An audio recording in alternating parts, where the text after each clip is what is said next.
નમસ્કાર, હું રાજ. આપ જોઈ રહ્યા છો સ્પાર્ક ટુડે ન્યૂઝ. મહીસાગર જિલ્લાના મહી કાંઠાના વતનના ગામમાં પોતાના પ્રાથમિક શિક્ષણની શરૂઆત કરનાર આજીવન શિક્ષક શંકરલાલ ત્રિવેદીએ આજે પણ પોતાની શાળાઓ સાથેનો નાતો જાળવી રાખ્યો છે.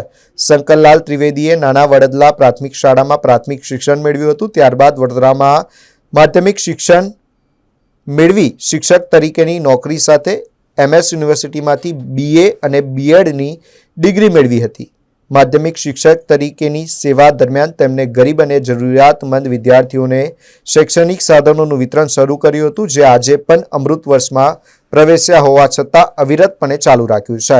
છેલ્લા એક દાયકાથી તેઓ પોતાના વતનની શાળાઓમાં નિયમિત રીતે શૈક્ષણિક કીટનું વિતરણ કરી શિક્ષણના પ્રચાર પ્રસાર માટે યોગદાન આપી રહ્યા છે. 18 ઓગસ્ટ 2026ના રોજ નાના વડદલા પ્રાથમિક શાળામાં બાલવાટિકા તેમજ ધોરણ 1 થી 8ના વિદ્યાર્થીઓને જરૂરિયાત મુજબ શૈક્ષણિક સાધનોની કીટનું વિતરણ કરવામાં આવ્યું હતું. ત્યારબાદ મોટા વડદલા પ્રાથમિક શાળામાં પણ બાલવાટિકા અને ધોરણ 1 થી 5ના વિદ્યાર્થીઓને શૈક્ષણિક કીટ આપવામાં આવી હતી. આ સેવાકીય પ્રવૃત્તિઓમાં તેમના ધર્મપત્ની દેવીલાબેન ત્રિવેદી પણ જોડાયા હતા. દેવીલાબેન પણ નાના વડદલા શાળાના ભૂતપૂર્વ વિદ્યાર્થીની રહી ચૂક્યા છે. આ સુંદર પહેલ બદલ નાના વડદલા શાળાના આચાર્ય પ્રકાશભાઈ પ્રજાપતિ, શિક્ષકો અને વાલી મિત્રોએ બંને ભૂતપૂર્વ વિદ્યાર્થીઓનું મોમેન્ટો અને શાલ અર્પણ કરી સન્માન કર્યું હતું.